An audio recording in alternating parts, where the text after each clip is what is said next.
तो hello friends, कैसे हैं आप सब। उम्मीद है आप लोग खैरियत से होंगे और आपकी दुआओं से हम लोग भी बिल्कुल खैरियत से हैं। बस अब 1.5 महीने बाद हमारी घर वापसी हुई है। 1.5 महीना हमें लगा ऑलमोस्ट गुड़गांव में।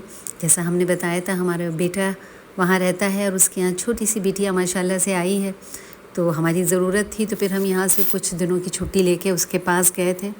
अब वापस आए हैं और जैसे ही अमूमन सबके घरों में होता है, जब आप वापस आइए तो बेडशीट्स, टेबल कवर सब कुछ बदलिए। पूरे घर में धूल मिट्टी होती है, कितना भी आप बंद करके जाएं, लेकिन घर की सफाई तो खैर होनी ही होनी है। और प्लस अगर आप इतने दिनों के लिए घर बंद रहे तब तो बहुत मुश्किल है।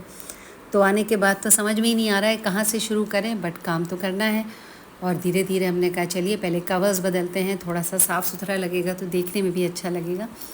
तो ये कवर हम लोगों ने कलकत्ता से ख़रीदा था। ये काम ना कलकत्ता में बड़ी अच्छी हैंड एम्ब्रॉयडरी होती है। और देखिए ये किचन में ये एक हम रखते थे अपने गैस के ऊपर, ये टूट गया। अब ये किससे टूटा ये आज तक पता नहीं चला, बट खैर टूट गया था। तो ये भी हम गुड़गांव से लाए थे पिछले साल। तो इस बार हम जहन बना के गए थे कि हम दूसरा लेकर आएंगे। बड़ी कोशिश की हमने ये ब्लू वाला ढूंढने की, मुझे कलर बेहद पसंद है, बट ये मिला नहीं। ये बड़ा अच्छा काम करता है। गैस पे आप इसे रखिए, आप खाना आना बना रही हूँ तो स्पून्स वगैरह इसमें रखिए, चम्मच रखिए इसमें, तो आपकी गैस गंदी नहीं होती है। 2 दिन लग गए हमें घर साफ़ करने में, बट चलिए थोड़ा बहुत साफ़ हो गया। और ये कोको भी ना, देखिए ना कितना परेशान कर रहे हैं। इनको हर थोड़ी देर में अटेंशन चाहिए होता है, तो घूम फिर के आ जाते हैं कि इनको गोद में ले लो। किसी छोटे बच्चे से कम ये नहीं है, बट ठीक है, इनसे भी बहुत रौनक रहती है। और बस अब देखिए किचन हमने साफ़ कर लिया था, तो हमने कहा चलिए कुछ चीज़ें हम आपको दिखाते हैं जो हम गुड़गांव के बंजारा मार्केट से लेकर आए। बंजारा मार्केट बड़ा ज़बरदस्त मार्केट है गुड़गांव में, और हम जब भी जाते हैं ना बड़ी लालच आ जाती है, वहाँ जाके मन करता है ये भी ख़रीद लें वो भी ख़रीद लें। और जब हम वापस आते हैं तो हस्बैंड तो मेरे बहुत गुस्सा होते हैं कि गाड़ी में जगह नहीं होती, गाड़ी को ट्रक बना के लेकर आते हो। बट फिर भी हमें लगता है जब आए हैं तो कुछ ना कुछ ख़रीद लें। ये देखिए क्रॉकरी हम वहाँ से लेकर आए, और अच्छी लग रही थी मुझे ये वाइट, ये स्नैक्स की प्लेट टाइप की है। कप्स हैं काफ़ी बड़े बड़े। ये देखिए जो हम गैस पे रख के लेकर आए उसके लिए हमें कप्स भी मिल गए बिल्कुल उसी साइज़ के। चाय और कॉफ़ी तो नहीं, बट ये सूप के लिए बड़े अच्छे हैं, क्योंकि काफ़ी बड़े साइज़ के हैं। आप चाय कॉफ़ी इसमें पियेंगे ना तो ठंडी हो जाएगी, क्योंकि फैले हुए कप्स हैं। और ये मुझे ना वुडन बोल बड़ा पसंद आया, स्पेशली सैलड्स वगैरह के लिए। और अब मैंने एक सैलड भी बनानी है, उसकी तैयारी कर रही हूँ मैं, अभी आपके साथ शेयर करेंगे। तो मैंने इसको यूज़ भी करा आज, और बड़ा मज़ा आया इसको। एक तो नई चीज़ में कुछ भी इस्तेमाल करने में कितना मज़ा आता है। आई थिंक ये सारी लेडीज़ मेरे साथ ये बात तो मानेंगी। और ये देखिए 3 शिमला मिर्च जैसी ये कंटेनर्स हैं, आप इसमें अचार रखिए, कुछ भी रखिए, आपकी मर्ज़ी है। छोटी टॉफ़ीज़ रखिए, कोई मसाला रखिए। ये मुझे 3 मिले। मैं ग्रीन ढूंढ रही थी, ग्रीन नहीं मिला, बट कोई नहीं, ये भी कलरफुल हैं और अच्छे लगे। और बड़ा मुझे मन है कि बस इनको किचन में कहीं लगाएं। जब इतने दिन से घर बंद हो तो आप खुद ही सोच सकते हैं घर में किस तरह की एक स्मेल सी आ जाती है ना, बंद बंद। तो बस हम सारे खिड़की और दरवाज़े खोल रहे हैं। और ये हमारा फर्स्ट फ्लोर वाला पोर्शन है, तो इसमें तो खैर खोलते ही खूब धूप और हवा आ जाती है। धूप तो वैसे भी देखिए ना कितनी ज़रूरी है हर चीज़ के लिए। और ये बस अब हम चल रहे हैं बेटी के रूम में, उसका भी आने का प्लान है कुछ दिन छुट्टियों में, तो हमने सोचा उसके रूम में भी थोड़ी सी हवा लगा दें।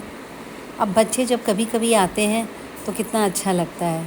पहले जब बच्चे घर में थे, पढ़ते थे, छोटे थे, तो घर फैला रहता था, तो उसकी भी अपनी अलग ही खूबसूरती थी। अब कमरे वैसे ही पड़े रहते हैं, बस आप डस्टिंग कर दीजिए तो एक हफ़्ता कमरे में धूल तक नहीं आती, और कितना सन्नाटा लगता है। सब कुछ जैसे आपने रखा है वैसे ही पड़ा हुआ है, ना कोई गंदा करने वाला, ना कोई फैलाने वाला। तो आई थिंक ये हर घर की कहानी है। जब बच्चे आपके बड़े होके अपने अपने जॉब्स पे चले जाते हैं, शादियां हो जाती हैं, तो कितना सन्नाटा छोड़ जाते हैं माँ बाप के घर में। जब वो लोग आते हैं तो फिर उतनी रौनक हो जाती है। तो बस ये उनकी स्टडी टेबल भी उनको याद कर रही है। और स्टडी टेबल के नीचे ये हमारे बिल्लू कोको का देखिए ना बेड पड़ा हुआ है। जब बिटिया आती हैं तो ये कुकर की सीटी बोल रही है, साथ साथ खाना भी बन रहा है। तो जब आती हैं बिटिया तो कोको उन्हीं के कमरे में सोते हैं, तो हमने एक बेड उनका यहाँ पे रख रखा है। और इनकी मेडिकल की बुक्स इतनी ज़्यादा इस कमरे में हैं कि हम समझ नहीं पा रहे हैं कि क्या करें। हमने बोला भी उनसे कि भाई अपनी बुक्स अब ले जाओ, देखिए कितनी बुक्स यहाँ रखी हुई हैं, ये तो थोड़ी ही हैं, एक तो पूरा शेल्फ़ इनकी बुक से भरा हुआ है। मैंने थोड़ी निकाली है डस्टिंग करने के लिए। तो हम कह रहे थे ले जाओ, तो कहती मम्मा क्या करेंगे ले जाके इतनी भारी बुक्स, अब सब कुछ तो आईपैड एंड लैपटॉप पे मिल जाता है। वो कह रही है कि अगर कोई बच्चा मेडिकल क्लियर कर लेता है या किसी को मेडिकल बुक्स की ज़रूरत है तो मम्मा आप दे दीजिए।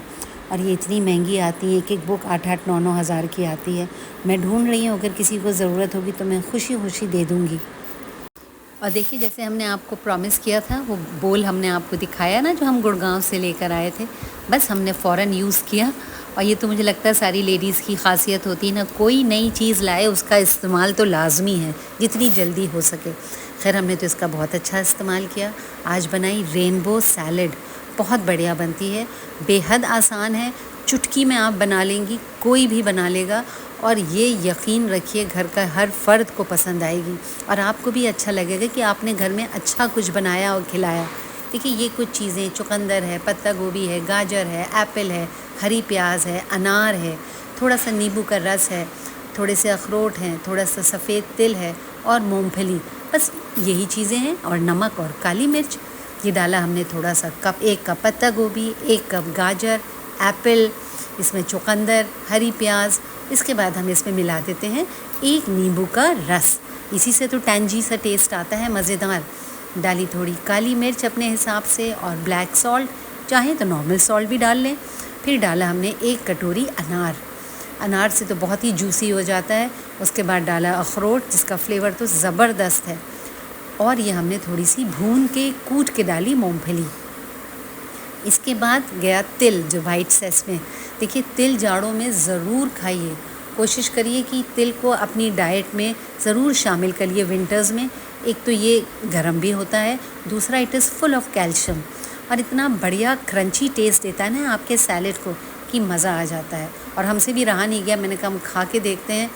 खाया तो बहुत ही मज़ेदार लगा, बहुत हल्का, बहुत ही टेस्टी और बहुत ही फिलिंग था। और दिल को भी अच्छा लगा कि चलिए कुछ अच्छा खाया हमने। तो बस ऐसे ही आज अपने घर को वापस अपनी रूटीन पे लाते लाते पूरा दिन कैसे निकल गया पता ही नहीं चला। सोचा चलिए शाम को थोड़ा सा वॉक करके आते हैं, रिलैक्सिंग हो जाता है थोड़ा ठंडी हवा में। और यहाँ कल बारिश हुई थी तो मौसम काफ़ी ठंडा हो गया है। और ये देखिए ना, हमारी कॉलोनी में बहुत सारे आंवले के पेड़ हैं। अभी हम आपको दिखाते हैं, देखिए आंवले करीब से, कितने सारे आंवले लगे हुए हैं। और ज़रा सी भी हवा चलती है तो बहुत गिर जाते हैं, तो हम लोग उठा लेते हैं। कॉलोनी में सब लोग जो भी वॉक करते हैं, जितने आंवले गिरे पड़े रहते हैं तो इनको उठा लिया जाता है। पेड़ से तोड़ने की ज़रूरत ही नहीं पड़ती, 10-12 आंवले तो एक बार में आराम से मिल जाते हैं। तो बस हस्बैंड ने भी उठाए तो हम लोग घर के लिए चल दिए। ये देखिए कितने अच्छे लग रहे हैं। तो कल सुबह हम बनाएंगे इसकी चटनी। और थोड़ा सा आप लोग भी बताइएगा कि हम चटनी के अलावा और क्या बना सकते हैं और आसानी से क्या बन सकता है। अगर आपके पास कोई अच्छी सी रेसिपी हो तो ज़रूर शेयर करिएगा। तो आज के लिए बस इतना ही। उम्मीद है आपको व्लॉग अच्छा लगा होगा तो प्लीज़ लाइक करिएगा, सब्सक्राइब करिए।